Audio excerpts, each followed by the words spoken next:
Good evening, race fans, and welcome back to season number 1 of the Pro American Late Model Series. Tonight, we head into a very fun, very fast, and very historic short track here for the 5th round of the season. We're going to be heading down to Nashville, Tennessee to the Nashville Fairgrounds Speedway. This track opened up back in 1958, and back in the early to mid 90s, it played a pretty significant part of the NASCAR series, but unfortunately shut down and has not really seen any sort of racing in the 2000s. But efforts are being made to revive it, and of course, it still exists here on the iRacing.com platform. Clocking in at 0.59 miles or 0.95 kilometers. This is a little bit on the longer side of the tracks that we will be going to this season, but with its relatively high banking for a short track, I think it is bound to be a pretty fun one here this evening. That said, we are just about to get our first heat race of the evening underway here. Gonna be two 10-lap long heat races. We actually might have reduced that down to 8, so scratch that one. Looks like they might actually be 8-lap heat races. And then we will be going on to a 175-lap main event, so this should definitely be a fun one, race fans. But for now, let's take it down trackside and get a look at our starting lineup for heat race number 1. Starting out on the pole here tonight in that number 23 Hale trailer entry, gonna be Jonathan Emerson picking up his first heat race pole of the season. To his outside, gonna be the winner of the past 2 races. That's gonna be the 27 of Gerard Lawrence. Back in P number 3, going to be the Droppin' Bombs number 45 of Mike Sukup, and his outside going to be the 21 JBL.com entry of Brett Spiegner. Back in 5th place, going to be the 9 car of Joshua Dube, followed by the 63 of Joe Campbell in P number 6 for J&S Racing. Finally, rounding out this heat race here tonight, that is going to be the number 6 machine of Tommy Mitchell. 7 cars going to be in this heat race, going to be another 7 in our second heat race here tonight. So no risks of elimination for these drivers to have to worry about this evening.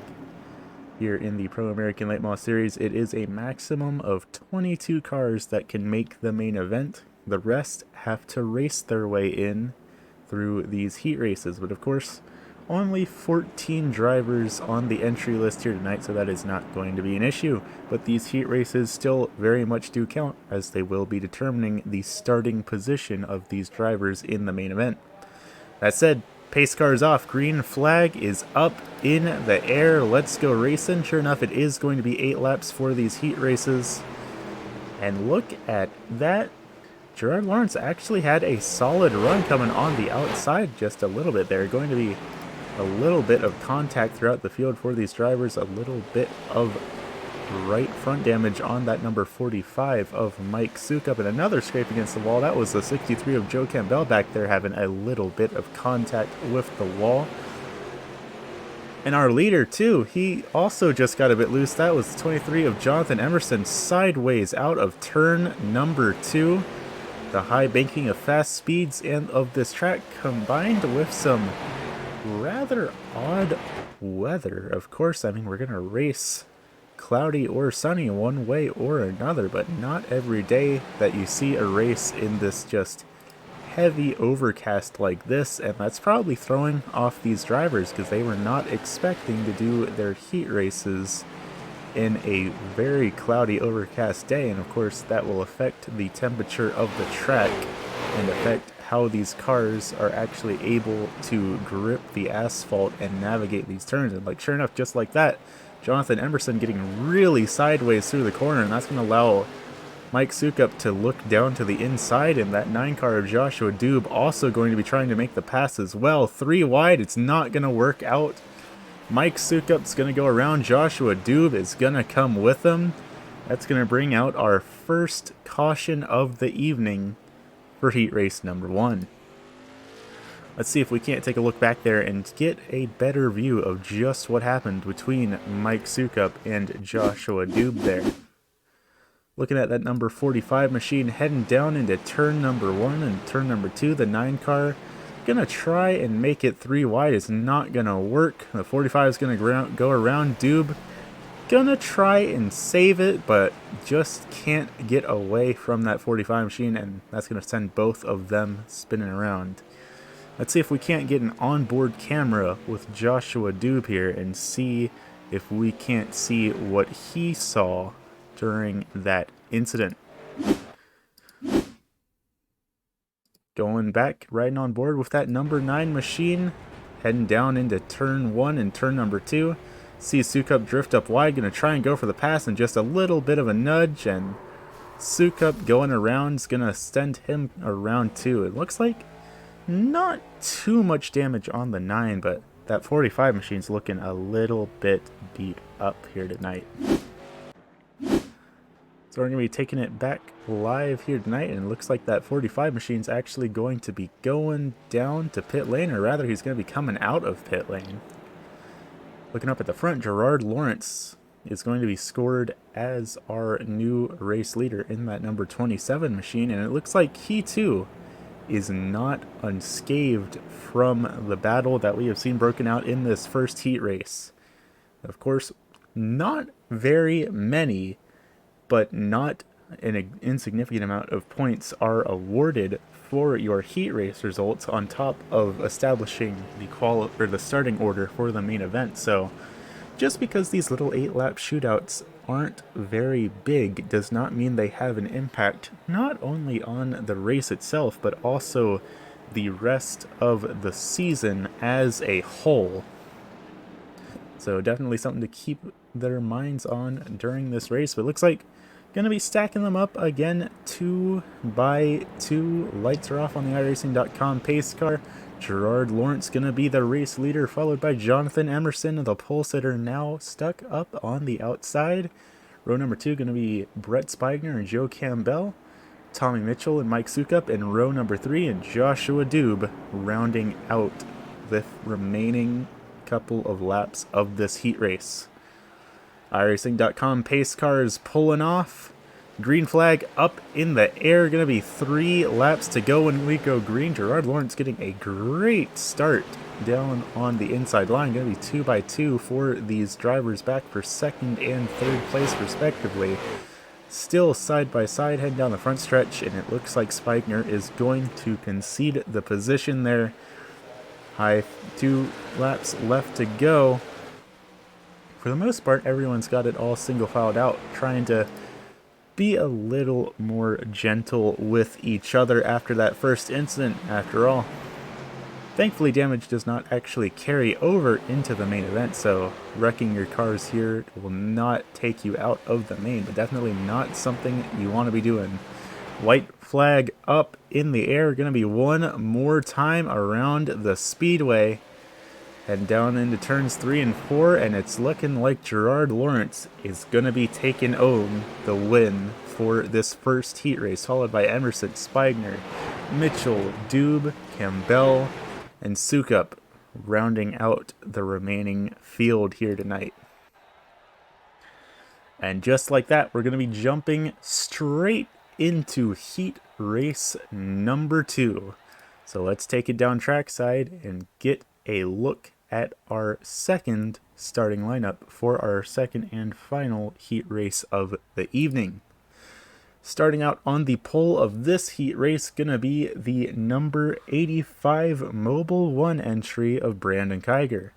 To his outside, gonna be the 99 of Tyler McRae, driving the Sim Speed Shop entry, the teammate of Mike Sukup from in that first heat race, starting in P number 2.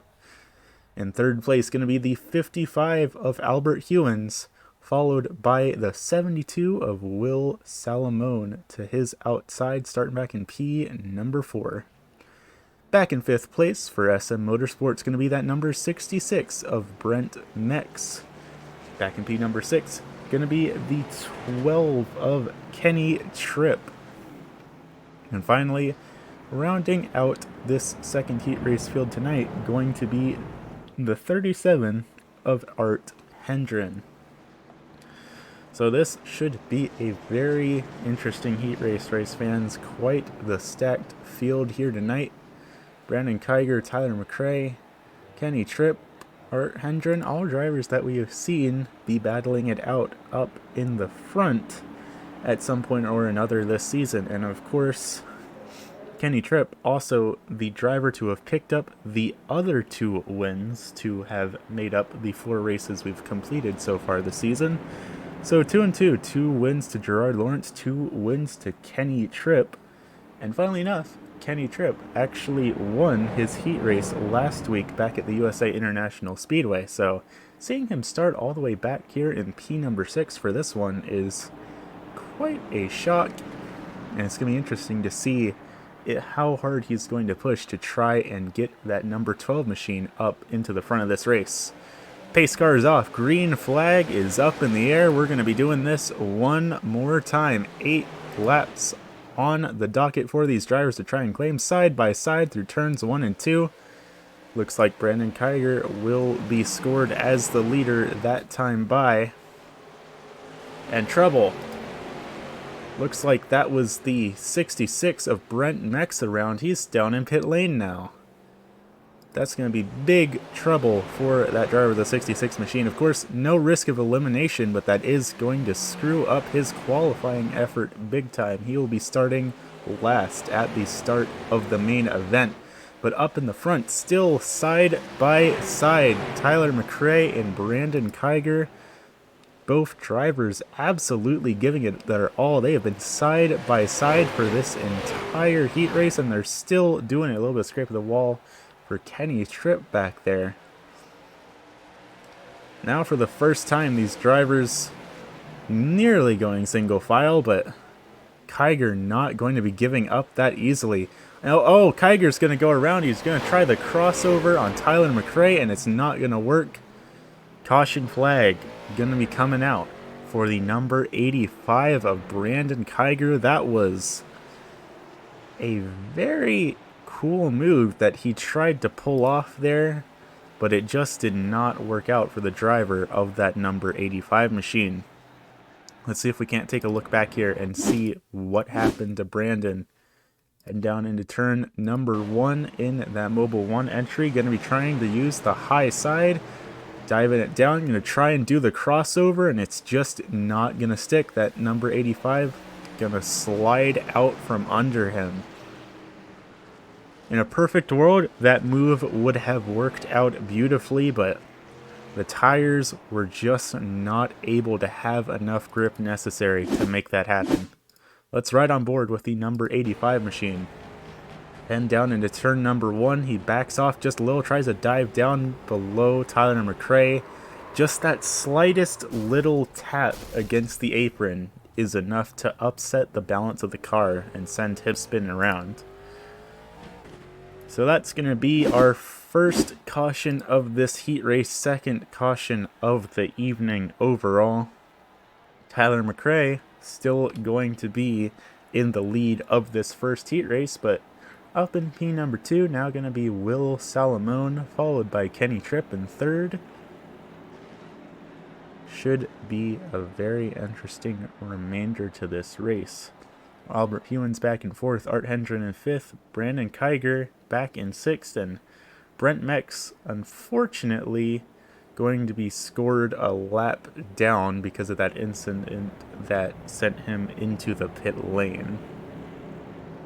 So thankfully for Mex, there is no risk of elimination tonight. We do not have enough drivers in the field to be sending anyone home. But still a very scary situation. Starting the race in absolute last place, not where you want to be. Light's still on the iRacing.com pace car, so we will be sending it around at least 2 more times. And actually, while we have y'all here under caution, it looks like we might be able to get footage of what happened to Brent Mex. So let's see if we can't take a quick look back at that This is all the way back on lap number 1, looking at that number 66 machine, heading down the front stretch, coming down into turn number 3, and a little bit of contact with the rear of the 12, and that's going to send him spinning, and he's just going to pull it down into pit lane. Very unfortunate for the driver of that 66, but that is how he's going to end up a lap down on this heat race. So now we got the lights off on the iRacing.com pace car. We will be going green once again, this time by the 99 Sim Speed Shop entry on the front row with the Piggly Wiggly entry to his outside. Isn't that just a little bit of a blast from the past? Of course, Piggly Wiggly does still exist in certain parts of the United States, but I know all of my local Piggly Wigglies that I grew up with are no more to be seen. That said, iRacing.com pace car is going to be pulling it down to the safety of pit lane. Green flag back up in the air. Going to be 4 laps to go to decide this heat race. Tyler McRae having a great start, but Will Salamone and Kenny Tripp side by side coming down the front stretch. Everyone going to be navigating this first lap fairly cleanly. It looks like Salamone going to be trying the crossover move on Kenny Tripp, not able to make it work. But definitely a little bit of a daring move to be trying that after seeing what happened to Brandon Kiger trying the same thing and ending up in that incident. You can see the damage on Kiger's late model. He's back in the 5th position, now started, of course, up in the front. A little bit of scrape against the wall for Salamone there, but everyone keeping their cars pointed in the right direction. Going to be 2 laps to go here, and Tyler McRae getting himself a fairly healthy lead in that number 99 machine. White flag up in the air. Currently is the closest battle on the speedway, actually between Hewins and Kiger, that 55 and the 85 machine respectively. Hewins looking like he's going to be trying to make a pass on that number 85 machine, side by side coming out of turn number 4. A little bit scrape against the wall, and it looks like Kiger will get the position. That is P number 5. Tyler McRae going to be the winner of that heat race though. That said, we are going to go on just a quick little break while we give these drivers a couple of moments to get themselves warmed up, get everything ready to go on these late model stock cars. So we will be back in just a minute for the Nashville Fairgrounds 175.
Alrighty, race fans, welcome back. Drivers just now making their way down to the grid for the beginning of the Nashville Fairgrounds 175. Let's take a quick look down there and take a look at our starting lineup for this main event now that all is said and done and everything has been sorted out with these first 2 heat races. Starting out on the pole, the winner of the last 2 races, that's going to be the 27 of Gerard Lawrence. Is outside in the number 99 Sim Speed Shot entry, that's going to be Tyler McRae. Back in row number 2, it's going to be teammates of Jonathan Emerson in the 23 and Kenny Tripp in the 12. 5th place going to go back to that 21 machine of Brett Spiegner, followed by the 72 of Will Salamone to his outside. 7th place going to go back to Tommy Mitchell in the 6th machine, with Art Hendren in the 37 in P number 8. 9th place going to go back to Joshua Dube in that number 9 machine, followed by Brandon Kiger in the 85, rounding out the top 10 here tonight. 11th place going to go back to the 63 of Joe Campbell for J&S Racing, followed by the 55 of Albert Hewins back in P number 12. Finally, making up row number 7 of this 175 lap event, going to be the Droppin' Bombs 45 of Mike Sukup and the 66 of Brent Mex for SM Motorsports, rounding out the remainder of this field. That'll be your starting lineup. iRacing.com pace car has pulled off the speedway. We're going to be getting this one underway. Green flag up in the air. 175 laps for these drivers to settle their scores. Lawrence off to a pretty solid start, but otherwise 2x2 all throughout the field. Jonathan Emerson trying to use that low line to get around Tyler McRae. McRae still keeping it side by side with Emerson, but we've heard from these drivers for the most part, the low line is where you want to be.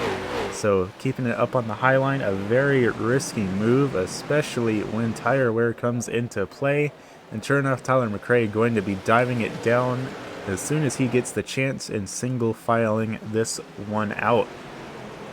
175 laps around a track that is about roughly 6/10 of a mile in length is going to be a bit of a longer one. And of course, pit strategy definitely going to be a big factor here tonight. Fuel stops guaranteed, likely 2, if not potentially even 3.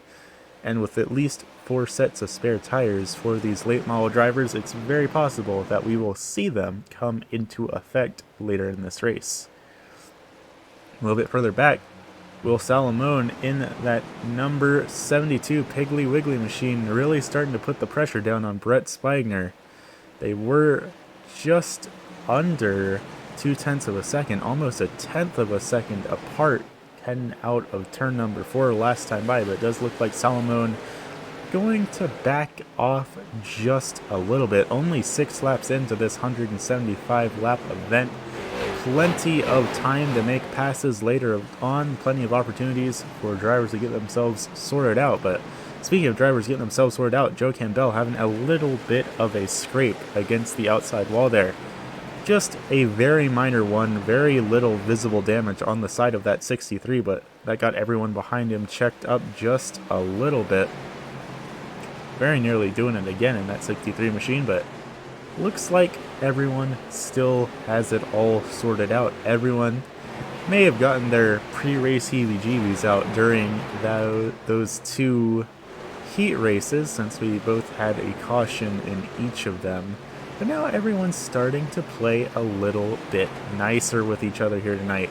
I say that, Gambell trying to make a pass on the low side, get around that 37 of Art Hendren, and it looks like Brandon Kiger also going to be trying to make a move as well in the 85.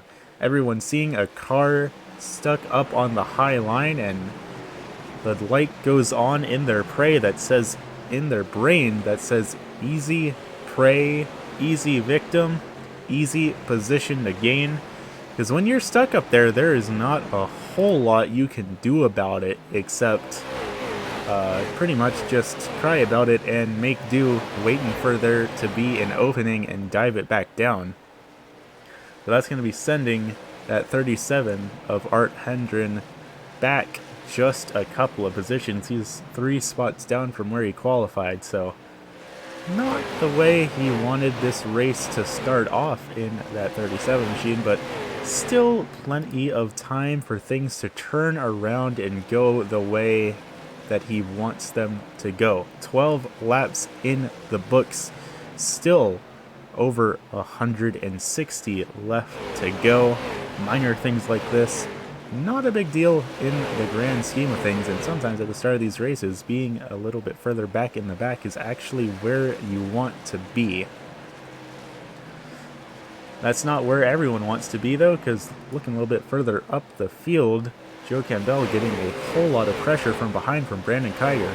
Brandon, of course, started up in the front row of his respective heat race, but tried a bit of a daring move to get a pass on Tyler McRae, and it didn't work out for him, and it sent him all the way back to the back of the field, and now really trying to claw every position he can back in that number 85 Mobile 1 entry. Currently looking to try and find a way around Mr. Joe Campbell in that 63 machine. Side by side further back as well, the 45 and the 37. 2x2 into turn number 1. Mike Sukup, another driver that had a pretty solid start in his heat race, but then got involved in an incident and got sent back to the back of the field for the start of this main event. Currently back in the 11th position. He's got a long way to go to catch back up to his teammate of Tyler McRae, who's currently up into the 3rd position. And speaking of our top 3 drivers, there's a battle for the lead breaking out side by side between Emerson and Lawrence. Lawrence stuck up to the high side, and looks like actually Lawrence stuck up to the high side. Excuse me, Emerson making the pass fairly handily. McRae looking to see if he can't utilize that as well and make this pass on Lawrence as well while he's currently stuck up there, but Lawrence not going to be conceding the position very easily. Still side by side for an entire lap, and looks like Kenny Tripp wants in on a little bit of that action as well. Maybe a little bit of a nudge there. Lawrence going to be going way up high in turns 3 and 4. Going to be losing the position to McRae and potentially losing the position here to Tripp as well. Tripp, sure enough, going to make the pass, and along with that, Spigner also going to be looking to try and get in on a piece of that.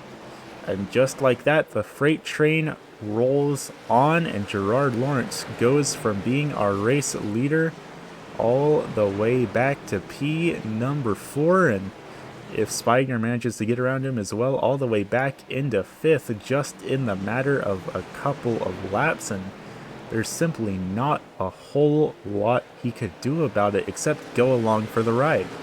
Sure enough, Lawrence going to be sending it back down, single filing it out once again. Not going to let Dube or Salamone or anyone else make another pass like that on him again. 21 laps in the books though, still plenty of time for Lawrence to try and get some of those positions back, but definitely always a frustrating and, dare I say, a little bit of a demoralizing feeling suddenly getting passed by 4 other drivers like that. Now it's just a matter of potentially playing the longer game and trying to slowly but surely edge positions back out on your competition over the course of a longer run. We have seen that with Lawrence. The long run is generally where he excels, and has also had a couple of races that actually came down to Lawrence's pit strategy paying off for him and managing to put him up in the front of the field. So definitely not the end of the day for Lawrence, and if anything, I wouldn't be entirely surprised if he expected and planned for this to happen. A little bit further back in the back of the field, Hendrens and Mitchell having a little bit of a battle. You can see Hewens back there as well. Mitchell in that number 6 Chevrolet Crush entry. Crush Grape to be specific. That's gotta say, quite the combination of sponsors on that number 6 machine. I don't know if Crush and Chevrolet ever had a partnership in the real world or not, but 2 peculiar sponsors to be having together on the side of a late model stock car.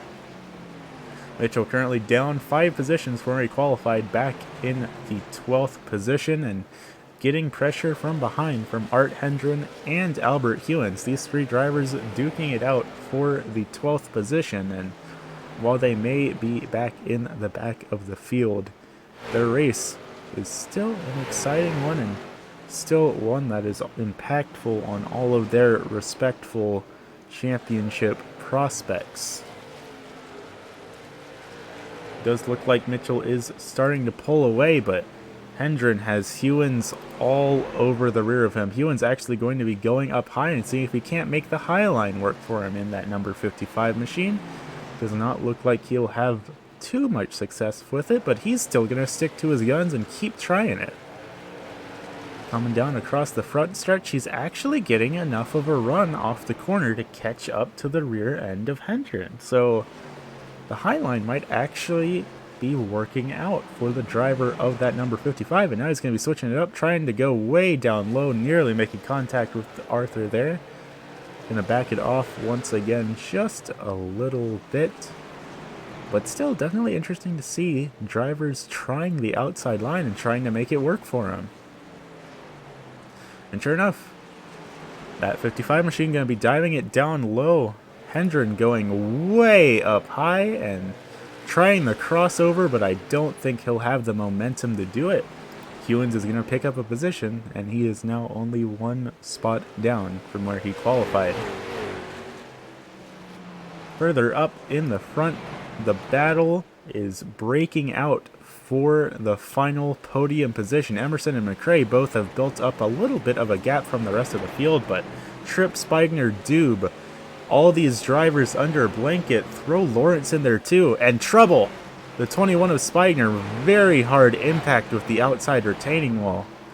I'm sure the fans out there in the crowd had a bit of a shock. Not every day you get to see an underside of a race car coming down the front stretch, but they just got to see it with the 21 of Brett Spigner. But regardless, he still got that late model pointed in the right direction. He took that impact like a champ, and believe it or not, it doesn't actually look like there's very much damage on the side of that number 21 despite the impact. Another slight scrape against the wall for that number 21 machine. Potentially a little bit of handling issues from that previous incident, or it could just be having your nerves shaken up just a little bit from a hard impact like that.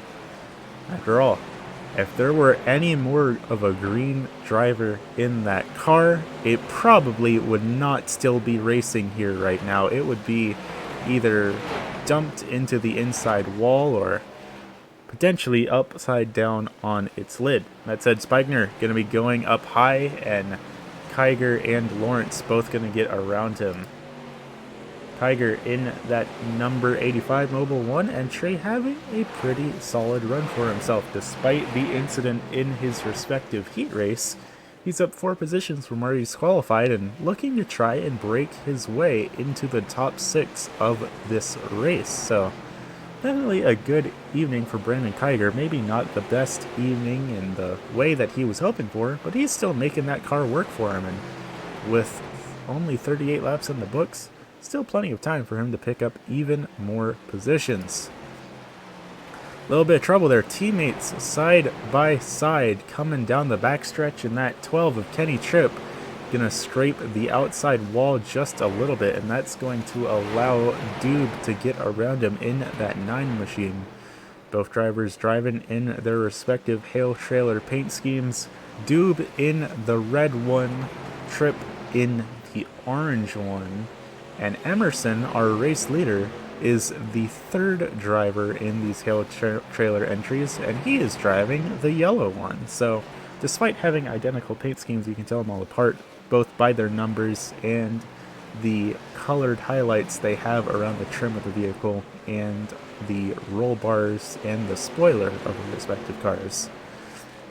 Definitely cool to see teammates wearing matching colors, but still having a little bit of a way to identify one another, especially at a glance. Always great to see, and I know it's something I like to touch a lot on when we do these broadcasts and in any series. It's always great to see drivers' different paint schemes out there, and with iRacing giving you the ability to make your paint scheme quite literally whatever you want with the power of Photoshop, I think it's really cool to see what drivers decide to have for their vehicles, their own little touch of personality on their race cars, and like I think it makes you have or be able to tell a little bit about what the driver is like just from the paint scheme that they choose to run. Speaking of paint though, Gerard Lawrence having a couple of scrapes against the outside wall there, both on the front stretch and the back stretch. That's going to be taking paint off the side of that number 27 machine. Lawrence having a little bit of difficulty in that 27 car. Started off at the front of this race. He's back 5 positions now, back down into the 6th spot. Had a couple of scrapes throughout this race. Still going strong though, still in the top 6, which is a very respectable place to be. And with how hairy things are looking between Brandon Kiger and Kenny Tripp there, both drivers a scrape against the wall there and a little bit of door contact at the previous lap. I would not be surprised if Lawrence is going to be trying to utilize that, and sure enough, Lawrence is going to be sending it down to the low side of Tripp. Going to back out of it there, not going to be going for the pass heading down into turn number 1, thinking, you know, still plenty of time left in this race. Maybe now is not the best moment to be false ending it. Tripp still running a bit of a higher line than Lawrence through that corner. Lawrence going to try and capitalize on it, but to no luck, and that time through turns 1 and 2. Tripp going to be locking down the low lane. He saw what Lawrence was thinking and said, "Nuh-uh, nope, not gonna let it happen." We have a driver down on pit lane though. That's the 37 of Art Hendren. Does not look like he has any damage on that late model, so he might actually be the first driver making a fuel stop this evening. Also looks like it's going to be at least 2 tires on the side of that number 37 machine, so definitely going to have to keep an eye on him and see just what he has in mind for his pit strategy. A little bit of a pass up here in the front. That 12 of Kenny Tripp fell back behind Spigner. Looks like Tripp going to be coming down to pit lane as well. Second driver to be heading down and making his first stop of the evening. That's going to be 2 cars that have come down to pit lane. Still plenty more to go. Currently looking back now at the battle between Mex and Hewins. This is the battle for the 10th position. Hewen and Mex were side by side that last lap, but it looks like Mex has fallen back just a little bit in that number 66 machine, but he's still pushing. He's still trying to catch back up to Hewins and secure his spot in the top 10 of this event. Still 125 laps left to go though, so still plenty of time for the long run to come in and really affect how some of these drivers plan to be making things work out. But a couple other drivers down on pit lane. Emerson and Doob, teammates, both coming down to pit lane. Joe Campbell also going to be making his entry in that 63. That's going to be scoring Tyler McRae as the new race leader this time by. Still got himself going out there in that 99 machine.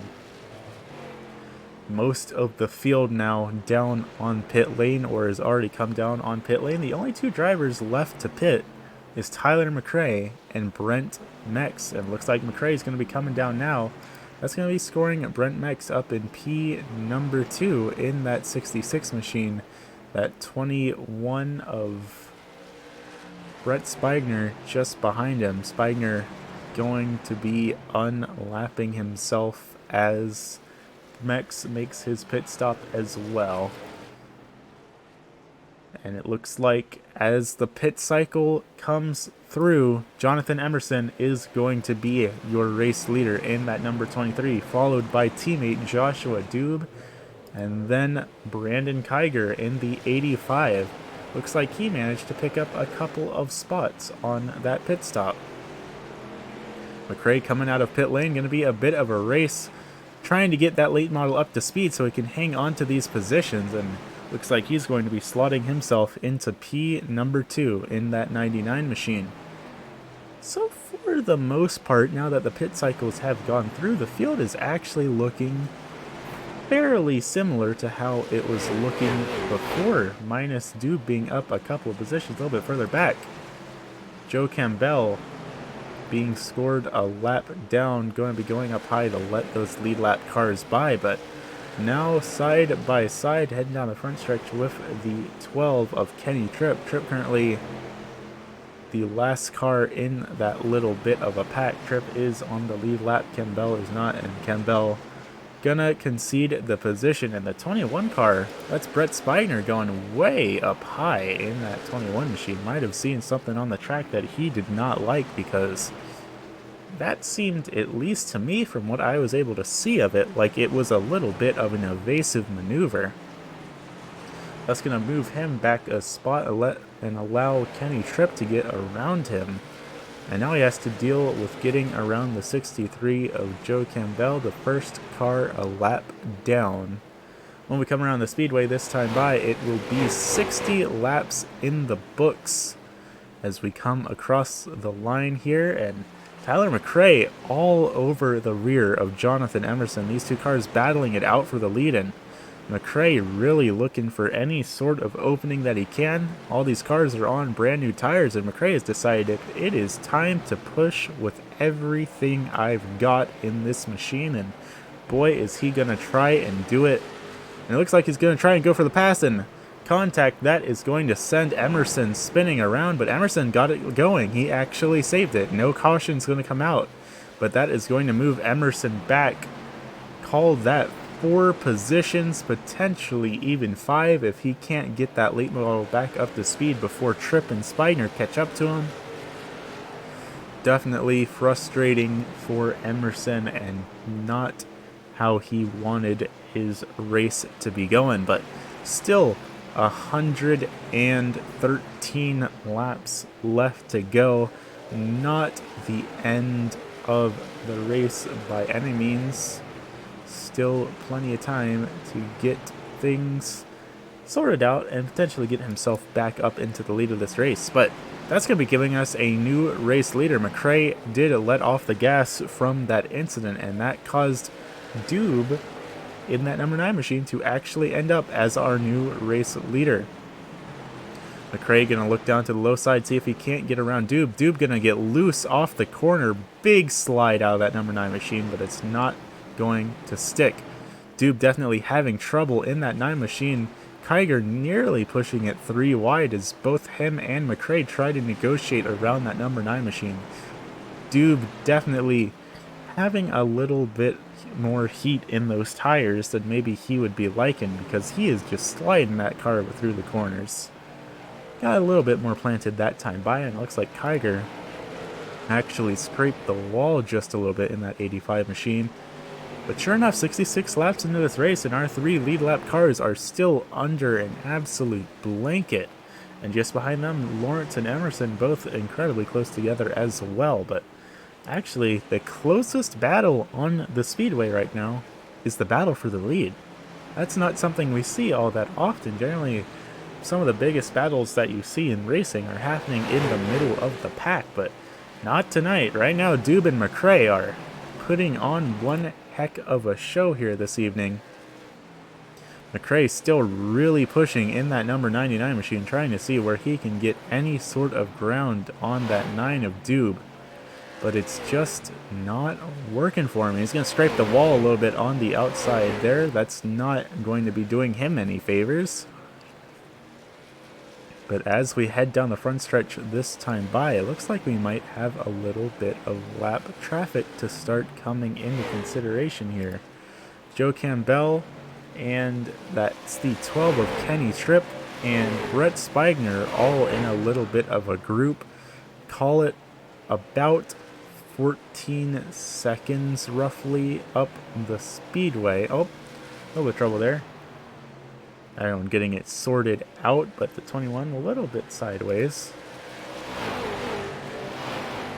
But Dube and McRae potentially going to be coming up on some lapped traffic, and potentially call it maybe 4 or 5 laps at most. Trying to get a bead on who that is up in front of them. That is the crush entry of Tommy Mitchell. Mitchell currently being scored back in the 14th position. But they're coming up on him mighty quickly, so we will have to see. Will Doob try and use the lap traffic to hold off McRae and Kiger? Or is that number 6 Crush entry just going to push it up to the high line, stay out of their way, and let the cards fall as they may? These three drivers really pushing with everything they've got. 73 laps in the books. Another pit stop is still on the menu, judging by when they pitted earlier. So I'm almost a little bit surprised to see everyone pushing their cars this hard, knowing that they will have to do another pit stop. But at the same time, that could be entirely why they're pushing so hard. They know that another pit stop is coming, and they want to be in the front of the field before that happens. We saw how McRae played his cards. He managed to come back out in P number 2 after his pit stop, so he has been able to play it into his favor as he scrapes the wall a little bit there. But we will just have to see, will pit cycle number 2 screw up our lead lap cars, or is it going to play exactly into their hands how they want it to be? Tyler McRae trying to pass on the high side. It's not going to work. McRae's going to get shoved up way up high and push him back to the 3rd position. Brandon Kiger up to P number 2. Kiger and Doob both actually tied for the biggest movers so far this race, but as they go side by side, door to door, coming out of turn number 4, Doob going to be scored as the leader as they cross the line, but Kiger now making the pass. Both drivers were tied for the most improved since the start of this race, but if Kiger manages to hold on to first place, then he will be taking that position. Kiger currently up 9 spots from where he qualified, and Doob up 7. They were 8 and 8 when Doob was in the lead, and Doob not giving up on that high line. Tyler McRae just behind, also trying to see if he can't make the high line work out for him. Side by side, lap after lap after lap, and that's the 6 of Tommy Mitchell right in front of him. That's a lap car that potentially could be throwing these drivers off their game when they catch up to them. And just behind them, Gerard Lawrence and Jonathan Emerson both catching up to these drivers as well. Our top 5 all under a blanket now. 79 laps in the books. Once we go across the line, looks like Kiger is going to back out of trying to make that pass. He sees those lap cars up in front of him. He knows going 2 by 2 is not the play. It's just bound to hold one of them up. And you don't want to be the one that draws the short end of the stick when it comes to trying to overtake a lapped car while side by side. Kiger looking again to the high line and then looking down low, trying to do a little bit of the crossover that he tried on Tyler McRae in that initial heat race and try and use that lapped car as a little bit of a blocker. Not going to work out for him. Doob and Kiger and McRae and Lawrence, everyone getting around that 6 of Tommy Mitchell. Tommy just going to go way up high and let these leaders go by him. He does not want to interfere what is going on whatsoever. And now another lap car to deal with. That is the 37 of Art Hendren they have to try and get themselves around. Nose to tail coming out of turn number 4. Art also going to be going up to the high line to let them both by. And a little bit of a bump between the 85 and the 9.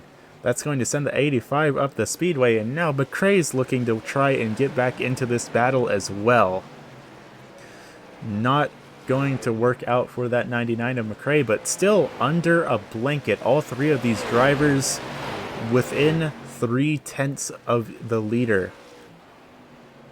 Once again, a little bit of a bump between Doob and Kiger. Kiger going to be trying the high side again. No lap traffic ahead of them to worry about. So plenty of time to try 2 by 2 yet again. Not quite going to work for that number 85 machine, but sure enough, he's going to be trying it again, coming out of turn number 4, very nearly scraping the outside wall, and side by side into turn number 1. Kiger might actually be making the outside line work for him. And a hard impact to the outside wall for Tyler McRae. That's going to kill his momentum just a little bit, and that's going to allow Emerson and Lawrence to start to catch back up to them. Still 2x2 for the lead. Kiger on the outside, Doob on the inside. The timing and scoring doesn't quite know what to make of it. Kiger into the outside wall. A little bit of another tap between them. It looks like Doob is going to continue to be scored as the race leader that time by. We can't take our eyes off these top two drivers. They are giving it their all every single lap, leaning on each other through the corners. Kiger's going to get bumped up high just a little bit. Coming across the line, Doob still being scored as the leader, but now Kiger going to be trying to make the pass, getting a little bit loose, not going to keep that late model under him, not going to work, but he's still getting the run off of turn number 2, side by side through 3 and 4. Will he get the run down the front stretch? It looks like he will. Kiger will be scored as the leader that time by, but still, Doob very much in this race. These two drivers have been just astounding driving out of both of them. This is what we talk about when we say that we love short track racing, race fans. Kiger going to be in the lead of that lap, both still side by side for, call that, about 5 laps now, maybe even getting closer to 10, and Tyler McRae still lurking just behind them, trying to see when one of them will make a mistake that he can try and capitalize on. Kiger now getting a bit of a run down the front stretch, but still falling back just a little bit in mid-corner speed. Very nearly scraping the outside wall there in that number 85 machine, but he is making it work for him. We will have to see how pit cycles are going to affect these two drivers, because sure enough, you're not going to be able to come down pit lane 2x2 like that. Someone has got to concede the position when it's time to get more fuel. But it looks like that is not on either one of these drivers' minds right now. Both of them, all they care about is being scored as the leader every time by. Kiger still being in the lead now on the outside line in that number 85 machine. Heading down the backstretch here, still side by side, and Emerson starting to try and take a peek on McRae. He's going to back out of it, but he was starting to think about it in that number 23 machine, trying to see if he can't get around that 99 or maybe just push it too wide so he can have a little bit of fun like these two leaders are having. Sure enough, Kiger now going to officially have made the pass. But just like that, Doob is right back in the picture. Going to be sending it back down low yet again. Not going to give Kiger a single moment to breathe. Almost down on the apron there in that number 9 machine. Both drivers scrape the outside wall. Both really pushing these cars with every last thing that they have. And sure enough, McRae going to get passed by Emerson, but not giving up the position that easily. Right behind them, Lawrence still trying to catch up as well in that number 27 machine. Lawrence was the leader of this race, and Tyler McRae going to be coming down for pit stop number 2. So sure enough, we should be seeing Kiger and Doob be coming down here shortly as well. 98 laps is the distance we have gone so far. Still have not even hit lap 100. Still 175, not 175 laps to go, 75 laps to go. Math is really hard, I'll have you know. And let's be real here, who is able to use 100% of their mental capacity right now when they have been watching one of the most exciting battles I have seen on the iRacing.com platform in a long time? That was an incredible run, both by Kiger and Doob, and that lasted a good 30-something laps between these two drivers. Spigner down on pit lane now as well. That's going to be driver number 2 making his second pit stop. Our two leaders still out on the speedway. Along with that, Emerson and Lawrence both still out as well. It looks like Tyler McRae going to be scored a lap down from that green flag pit stop. If a caution were to come out, that could seriously screw things up for some of these drivers. Kiger, Doob, Emerson, Lawrence, Sukup, and Salamone the 6 drivers that still have yet to come down for their second pit stop of the evening. We will have to see what cards they just have remaining up their sleeves, because sure enough, we are getting pretty close to the number that these drivers have to come down pit lane. Emerson and Doob now nose to tail, 2 drivers that are teammates. We could potentially see them both be pitting in again. We did see them both pit together during the last pit cycle. As teammates, it only makes sense that they are sharing strategies with each other in regards to what they want to be doing with their pits. So I would not be surprised if we see both drivers come in at once, but right now it looks like they might be actually battling it out just a little bit. The 23 certainly catching up to Doob with every single corner. So we will have to see, are they just planning to pit together, or are they trying to cook up some sort of strategy or actual battle here? And Art Hendren just took the toe down to pit lane, and it looks like his right front tire is anywhere other than where it should be. Let's see if we can't take a look back real quick and see what happened to Art Hendren, because we're actually getting word from the camera crews that he crashed and the caution just did not come out. So let's take a quick look back and see what happened to Art Hendren here. That number 37 machine heading down into turn number 1, coming out of turn number 2. And he's just going to lose it, and a hard impact into the inside retaining wall, but he's going to take the toe before the caution comes out in that number 37 machine. So heading back live, the rest of the field finally coming down pit lane. Kiger currently being scored as the leader, but of course we will have to see if that remains after his pit stop. Looks like Salomon's still out on the track. Salomon still needs to come down for his pit stop. His last stop was on lap number 53, so he is still due for stop number 2 of the evening in that Piggly Wiggly car. But for now, probably just enjoying having a little bit of breathing room up in the front. So another question is just what happened to Brandon Kiger. That might have been, well, it looks like he's coming out of the pit lane fine, but our crew is saying that he had to take the tow truck to get back to pit lane, which doesn't look to be the case, though. There's not any damage on that number 85 machine, so I'm not sure why it's saying that he would have taken the tow truck. We'll just have to keep an eye on that number 85 machine and see what the deal is with him. It does look like he is being scored as a lap down still. Very interesting. And very unfortunate for the driver of that number 85, because he was having an amazing run for the lead earlier. Speaking of runs up in the front, though, 2 drivers nose to tail. That is Brett Spigner and Gerard Lawrence. Brett battling it out for the 3rd position, the final podium spot.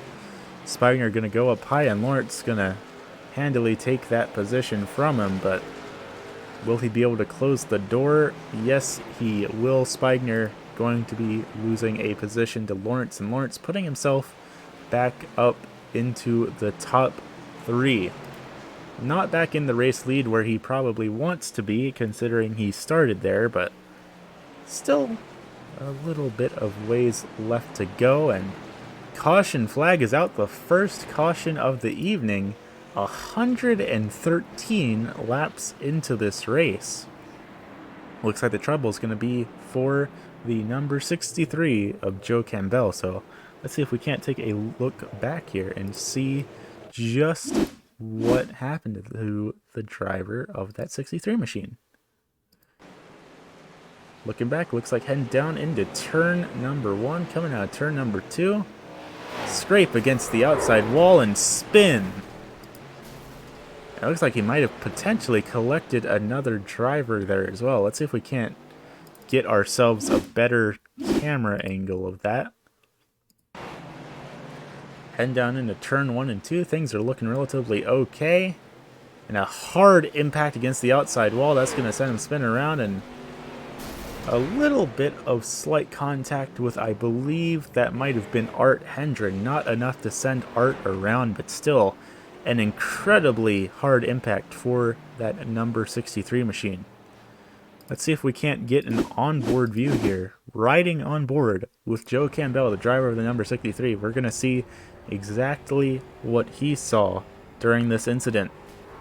Looks like the car just got a little bit tight on him. Rolls back, and another hard impact against the inside wall. So 2 really rough impacts for that number 63 machine. Looks like it's still rolling, but probably going to have a pretty unhealthy amount of damage on that number 63 late model. Sure enough, he is down on pit lane, so we will have to keep an eye on him and see if he's able to come back out there. Currently being scored back into the 13th position in that number 63 machine. Another driver that's interesting to see down on pit lane, though, that is the number 45 of Mike Sukup. Sukup been having a little bit of a more quiet race tonight, but he's currently up in the 6th position. It looks like he's going to be using this caution to take tires. And considering his pit stop time, he might have actually taken 4 tires there. So it looks like Sukup going to be taking 4 tires, and his teammate is coming down pit lane as well. So Sukup might have actually communicated to McRae like, hey teammate, the yellow flag is out. There might not be another yellow flag for the entire remainder of this race. Considering how it's going, why don't you use your potentially one and only opportunity to go down to pit lane and not lose a massive amount of positions and take some tires? And it looks like that is what the Droppin' Bombs Racing team is going to be doing. And sure enough, just behind him, Joe Campbell, not fully repaired on that 63 machine, but he is going to be getting back out onto the speedway. Currently being scored 6 laps down, but depending on how things play out, he could potentially get a spot back on Mitchell or Hewen. So we'll have to keep an eye on Mr. Campbell and see how that plays out for him. Lights are off on the iRacing.com pace car, though. Going to be lining them back up 2 by 2. Drivers getting their wave arounds. That was Will Salamone coming by in the Piggly Wiggly machine, getting his lap bike. The 12 of Kenny Tripp going to be getting waved around as well. So Brent Mex, I believe, would be the 3rd car to get the lucky dog. Lights are back on the iRacing.com pace car. They called off that start to make sure that the drivers who are getting waved around make sure they get themselves all situated where they need to be. Because here in the Pro American Late Model Series, instead of having just one lucky dog that gets the wave around under the caution, 3 drivers are the lucky dog with each caution. So definitely important to take the necessary precautions and make sure everyone is in their proper orders before we go green flag. Looks like Race Control is happy with where everyone is, though. Pace car going to be pulling off the speedway here. Doob and Emerson making up the front row. 2 teammates, followed by Lawrence and Spigner. Green flag back up in the air. Let's see what these drivers have to give to each other, because I'll tell you what, not a whole lot of time left in this race, and I would imagine that no one is going to be playing nice anymore. Front row single filing themselves out pretty neatly. The first 2 cars side by side. Looks like it's going to be Spigner and Lawrence going to make the pass, but now Tyler McRae going to be looking down to try and get the pass as well. Of course, McRae and his teammate of Sukup came down for tires in trouble. McRae and Spigner, very hard impact. That are 2. Oh, that's actually Sukup. That's not McRae. McRae and Sukup both having, or no, Spigner and Sukup. Sukup and Spigner. No McRae involved here. Definitely very unfortunate for both these drivers. You can see smoke pouring out of the back of both the 45 and the 21. Both of these drivers, incredibly heavy pit damage there. Both drivers going to be pulling it down into pit lane, and with damage like that, that could very well be the end of both of their evenings. Let's see if we can't take a look back here and see what happened to these 2 drivers. Looking down at the 21 machine of Spiegner. Going up to the high line as McRae tries to make the pass and just gets loose off the corner and collects Sukup. Both drivers with incredibly hard impacts to the outside wall. Definitely a shame to see. Definitely not what either of these drivers wanted to happen. It looks like those might be two completely totaled race cars. Let's see if we can't get another look back at this. Of course, looking at the 21 machine. Heading down into turns 1 and 2 on the restart. Just enough to get the car slipped out from under them. Let's take another look back here and see if we can't get an onboard camera. Potentially, why not? Let's ride on board with Mr. Kenny Tripp. He was a couple positions back here. Let's see what Mr. Kenny Tripp saw back in the 7th position during this incident. A couple of spots back. 21 gets loose, collects the 45. Very hard impact for both of those drivers. Thankfully, not more cars involved, but a rough way for Spiegner and for Sukup to be ending their evenings, because both those cars potentially have expired engines in them now, and they are not going to be able to get a full engine replacement in these late model stock cars in the next 50 laps. So back up in the front for caution number 2, Doob going to be scored as our race leader, with his teammate of Emerson going to be on the outside again. Albert Hewins coming around as one of the lucky dogs. Should be Mex and Mitchell, the other two drivers that are being given a lap back. Sure enough, Mex coming around now.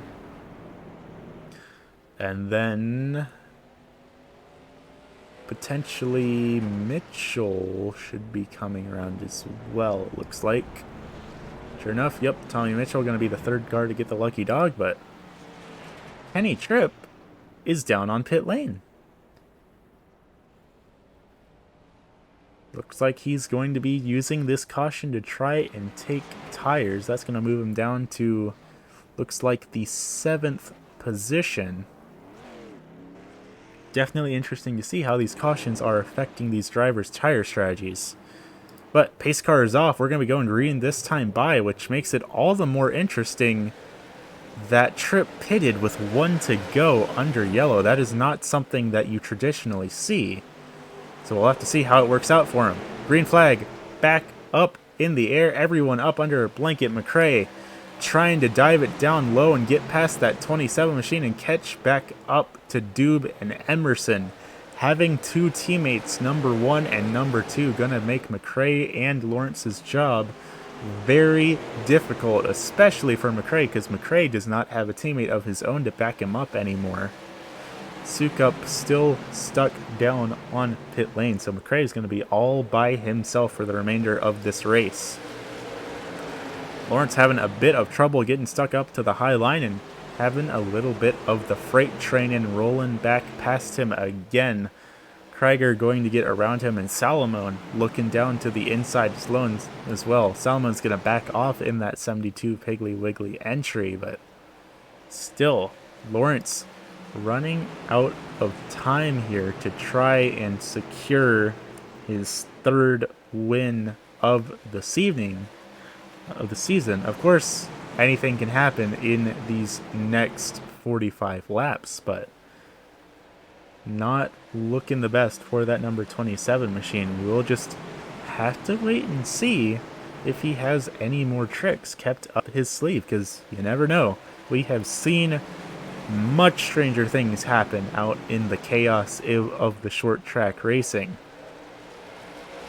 But for right now, everyone is, for the most part, playing it pretty nice. Our top 4 drivers all single filed out, still within roughly, make it 2/10 or so of each other, but so far no one pushing it 2 by 2, no one trying anything too extreme. We did see McRae take a little bit of a peek to the low side there, not actually looking to try and make any passes, it looks like. but you never know if that number 99 machine nose to tail with Emerson. Not the first time we've seen these two drivers duking it out tonight. But for now, going to be playing it easy, try and maybe tick down a couple more of these laps before going for the daring move. But Tyler McRae up on the high line, that is something very interesting to see. McRae almost having a bit of an impact with the outside wall there. He just barely managed to save it.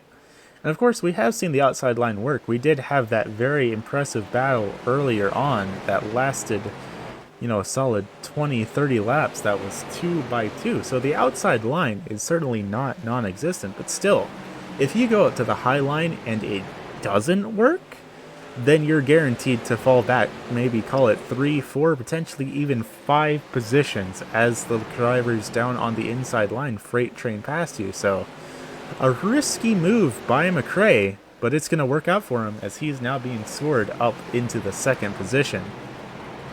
Brandon Kiger also going to be going side by side with Emerson. This is something that we saw a whole lot of earlier on in this race. Going to be using the outside line in that 85 machine, and looks like he's going to execute the pass on Emerson as well. Emerson potentially having a little bit of tire troubles on that number 23 machine. He could be losing a little bit of ground as this race wears on. Still time to get those spots back, but making another pit stop this late into the race without a caution coming out would be very risky. So I would not be surprised if, unless there's another yellow, the entire rest of the field decides to stay out on the track this evening.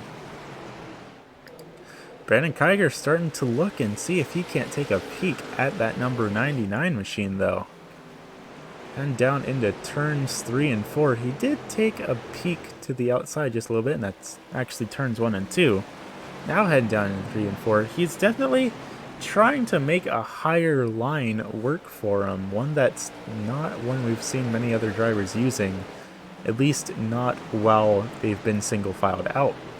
You can see him trying to go up a little bit higher, but the question is he doing that on purpose, or is his tires starting to get hold and he's actually drifting up there outside of his actual control?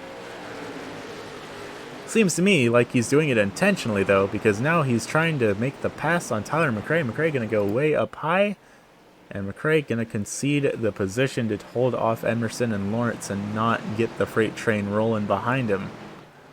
Lawrence going to be taking a peek to the high side, though, seeing if he can't get around Emerson as well. These 4 cars all within, call it, maybe 4/10 of each other.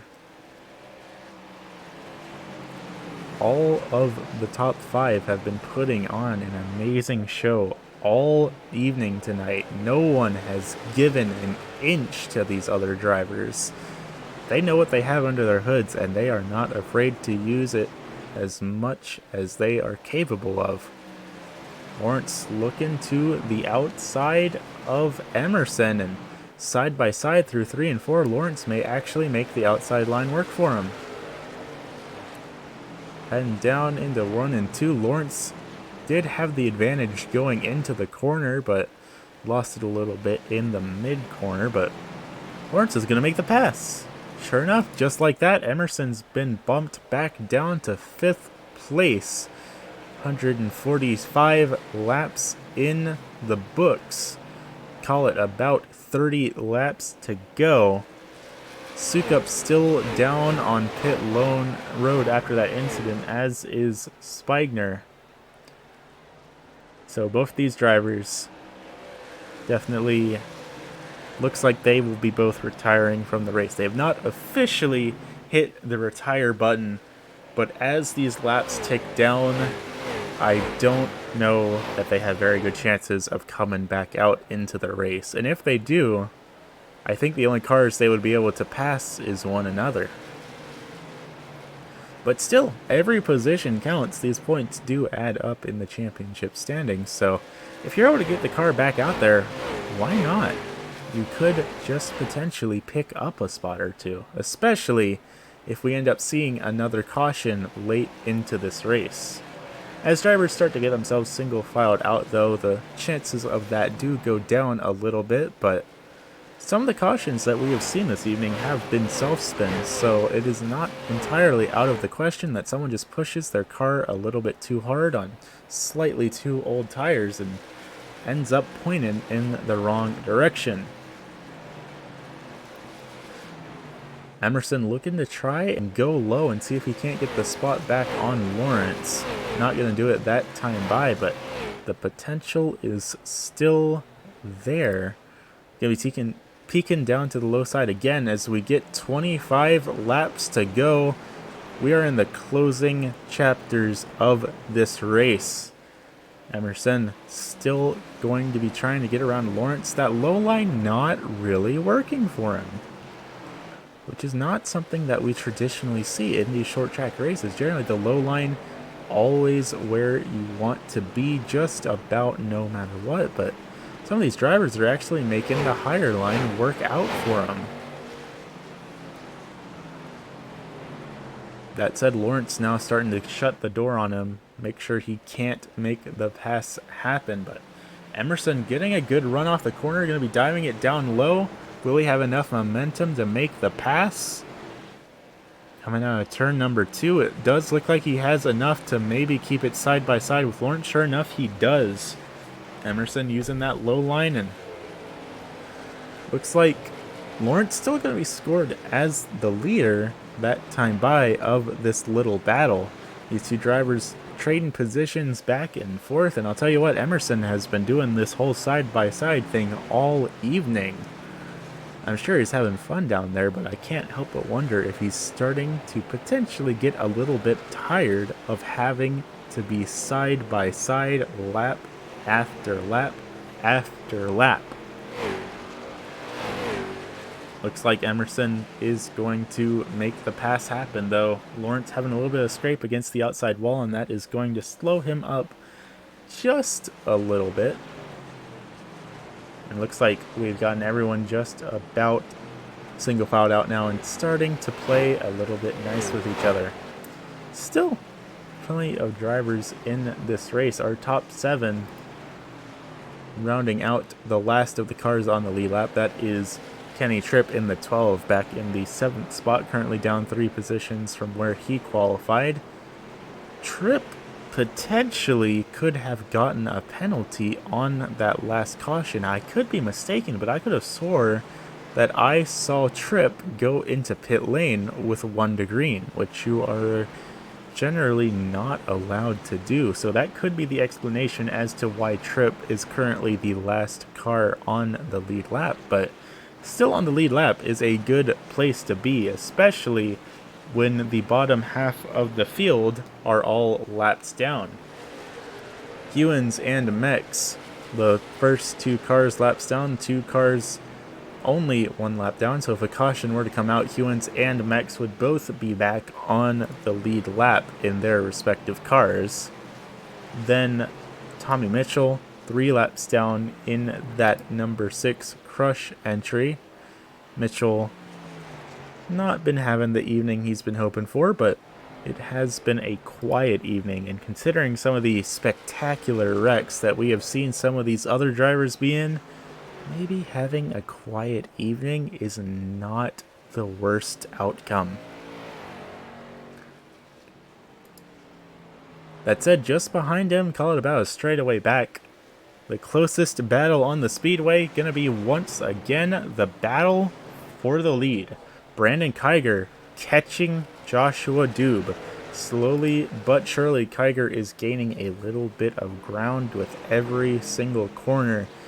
It almost looked like that 85 car might have been a little bit loose through turns 1 and 2, and he scraped the outside wall down the backstretch. Doing that, especially this late in the race, is not going to be doing Kiger any favors.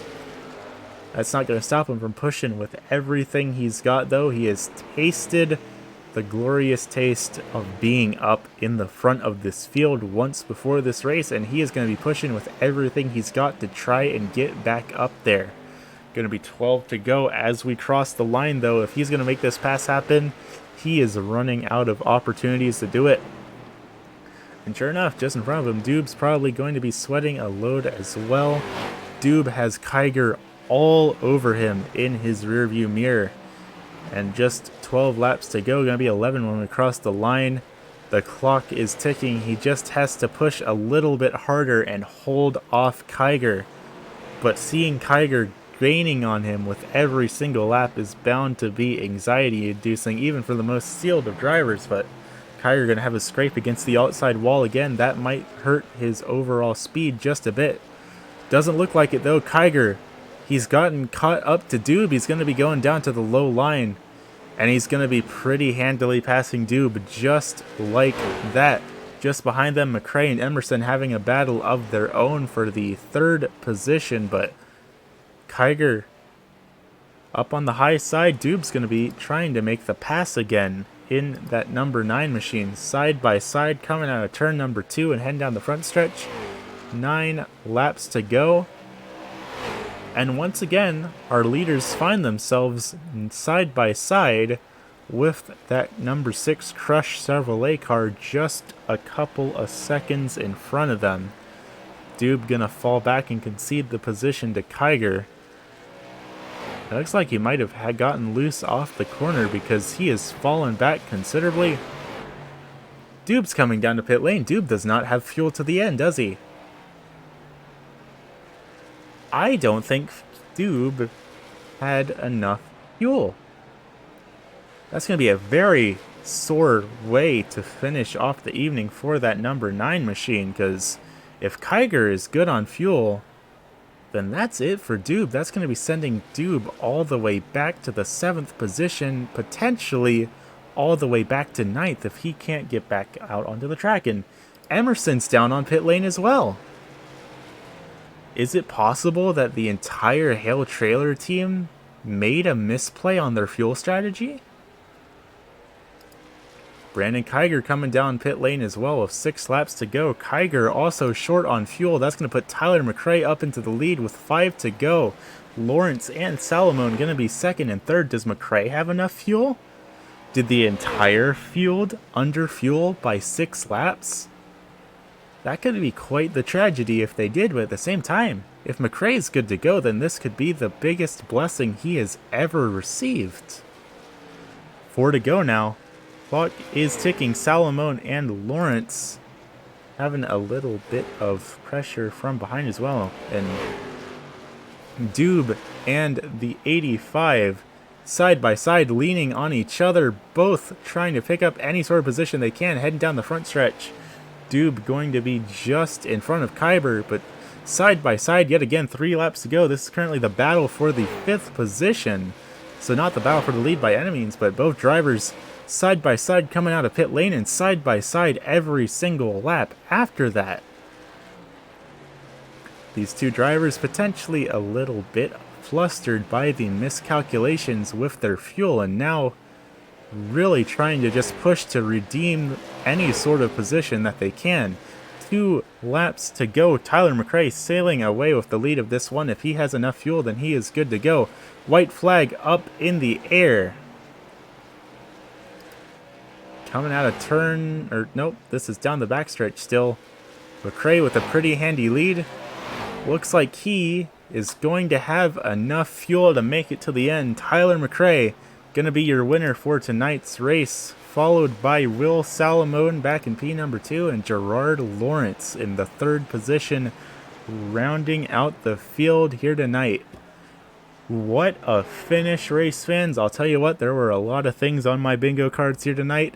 Half the field being underfueled by just 5 laps was definitely not one of them. And sure enough, Tyler McRae going to be burning it down after an incredibly fortunate win by his part. It's like I always say, sometimes fuel strategy is all it really comes down to. That said, we are going to take a very quick break while we get our top 3 drivers up here into the call for interviews. And we will be back in just a moment.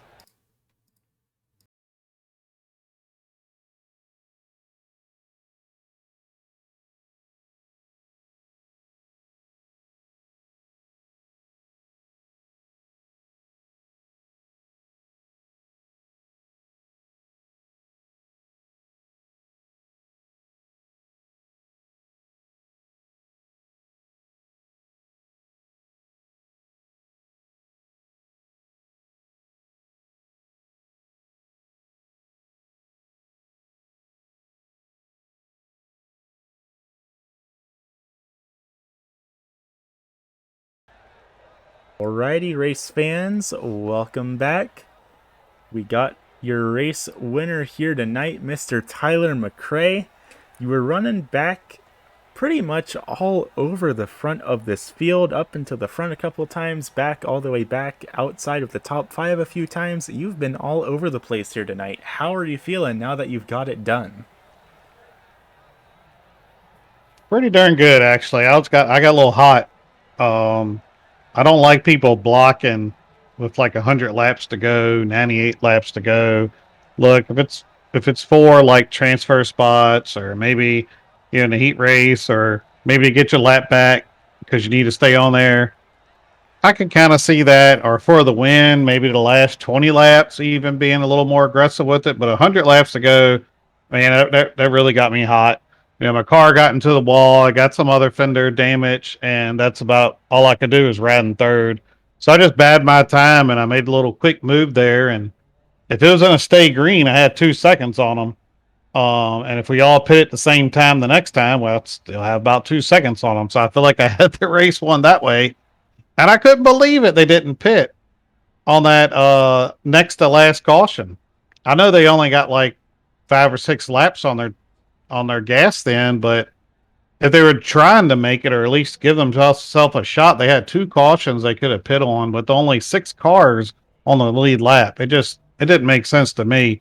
And when I saw the 9 car pit, I was like, all right, I got second. And then the 85 car, he pit at the same time I did, so I don't know how he ran out of gas. I guess he didn't conserve any, but man, I'll take it. Sometimes you luck into it. Sometimes you pick because you know you need the full fuel to finish, and you win. So we'll take it. Yeah, it certainly seems like you made the right calls here tonight. It's like I said earlier in the race. Like there was a lot of things I had on my bingo card here tonight. Almost the entirety of the top 5 not having enough fuel to make it to the end was not it. Yeah, I mean, this ain't my first race, and I watched my fuel. I watched my fuel on lap 5 of the race. Start talking about strategy and stuff. I think Mike gets sick of it because I ask him all the time, "How much fuel you got?" Just banking back and forth. He's like, "I don't want to look." It's kind of comical if you were in our Discord talking about it. But look, either the admins are gonna handle the blocking in the middle of the race because they talked about it at the Langley after the Langley race. I wasn't there and I saw it, and they talked about it, or my front bumper is gonna start handling it from now on. Fair enough. I'm not involved in that either way, but good to hear what everyone is thinking.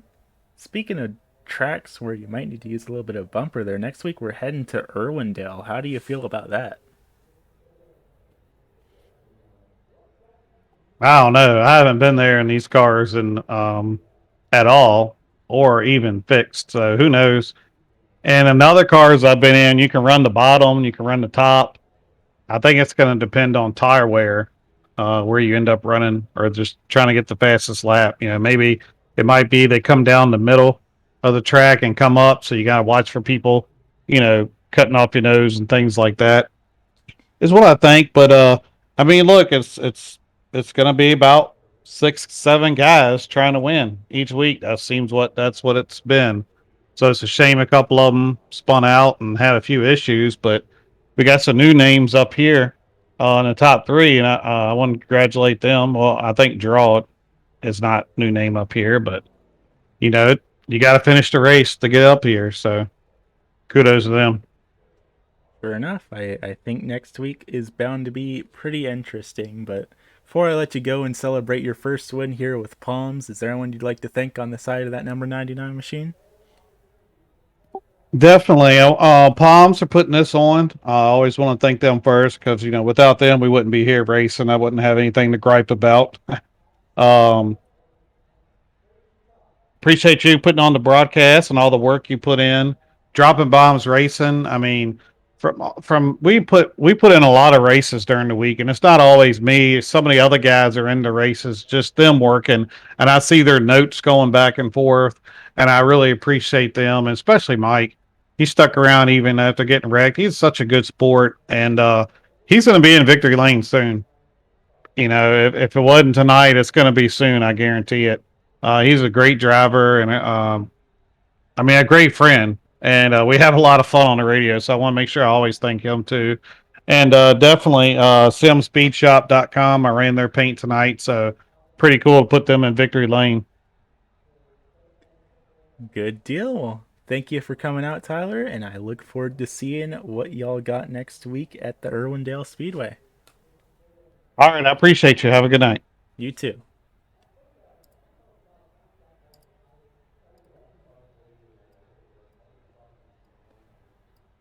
And finishing back into P number 2, Mr. Will Salamone. I believe this is actually the first time I've gotten to speak to you since I started broadcasting this league. How are you feeling now that all is said and done here tonight?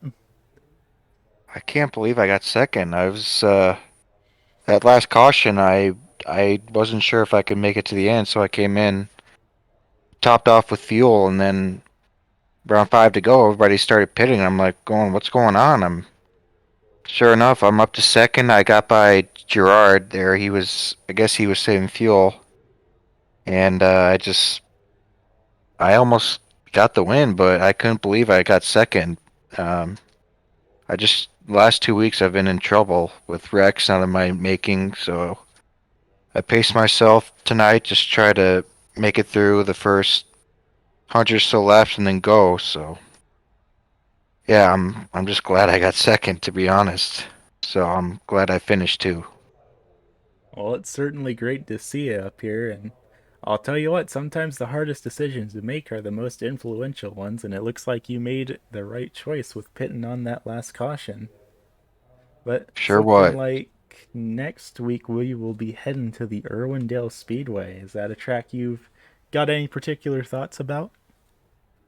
Well, one only race I raced there, an official, I wrecked out. So I don't have high hopes for that track. I don't really know what the good line is. I think the top is the preferred line, but just go out there and do what I normally do. Just try to stay out of trouble and hopefully get a good result. That sounds like a pretty solid plan. Before I let you go to come celebrate getting home on the podium here tonight, is there anyone you'd like to thank on the side of that number 72 machine? Yes, I'd like to thank my real life racing team that I'm a part of, Raising Cane Racing, driver Brent Kane, his brother Nate. I've been on their team now for 4 years. It's been the best thing ever. I love going to the track every Saturday at night, helping them out, and they mean everything to me. So I wanted to give them a big shout out. Good deal. Well, thank you for coming out, Will, and I hope to see you up here again in the booth sometime soon. Yeah, hope so. Hope so. Thank you. You have a good evening. Yep. Thank you.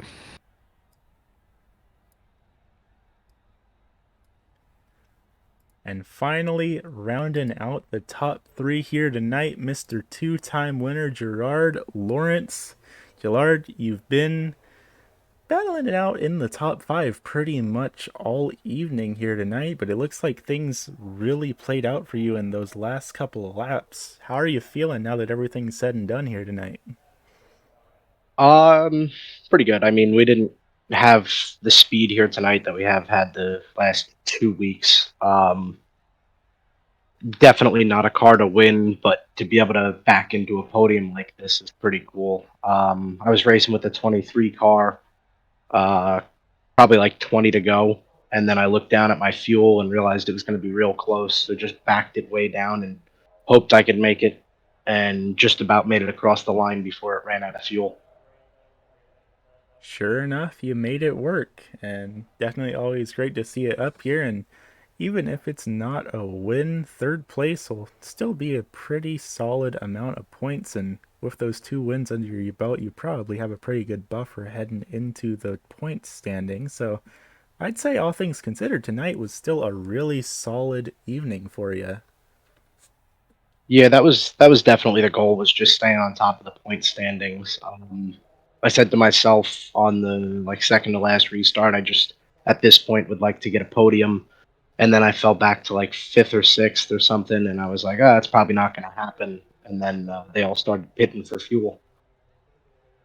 Sometimes it just cards play in the right favor for you. Looks like next week we will be heading to the Irwindale Speedway. Is that a track you got any particular feelings about?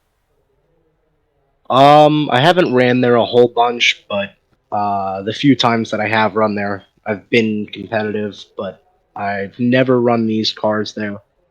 And typically these are a little on the tight side, so running the top next week is probably going to present a couple of issues, but everybody's in the same boat, so. Yeah, I think it has the potential to be a very exciting race. But before I send you out here for the evening and let you celebrate getting another podium finish here with the league, there anyone you like think on the side of that number 27 machine for getting you here? I want to thank Matt and Steven again for putting it on. I want to thank you for the broadcast. My buddy Jeff is actually watching the broadcast right now, so huge thank you to him for sticking it out. And last but not least, I just want to give a congratulations to Tyler. I felt like I kind of stole it from him last week, but happy to see him get one here tonight. Good deal. Well, thank you for coming out, and I look forward to seeing you next week. You have a good I rest of hope your so. evening, sir. You too. And you heard it here first, race fans, talking to your top three finishers here tonight: Tyler McRae, Will Salamone, and Gerard Lawrence. Before we send it off here for the evening, though, we can take a quick look at our unofficial race results. And of course, taking home the win here tonight, going to be the number 99 of Tyler McRae for Dropping Bombs Racing, followed by Will Salamone in the number 72. Back in third place, going to be Gerard Lawrence in the 27, followed by Kenny Tripp in the 12, back in P number 4. Fifth place going to go to Mr. Joshua Doob in the 9, followed by Brandon Kiger in the number 85, back in P6. Seventh going to go to Jonathan Emerson in the 23, followed by Albert Hewins in the 55 and 8th, Brent Mex in the 66 coming home 9th, and Tommy Mitchell in the 6 machine rounding out the top 10. Back in 11th, going to go to the 63 of Joe Campbell, followed by Mike Sukup in the 45, back in the 12th position. 13th, going to go to Brett Spigner in the 21. And finally, rounding out the field here tonight, going to be the 37 of Art Hendren. So next week, we're going to be heading all the way across the country to California to head to the Irwindale Speedway. And you heard it from our top three finishers here tonight. The general consensus, a bit of a tricky track, and one that a lot of people, even the really experienced fast guys, do not have a lot of experience with. So it should definitely be a very interesting race next week. But for now, that's all we got for y'all here tonight at the Nashville Fairgrounds Speedway. Thank you all for coming out this evening and enjoying the race, and I look forward to seeing you all next week. Have a good evening, race fans.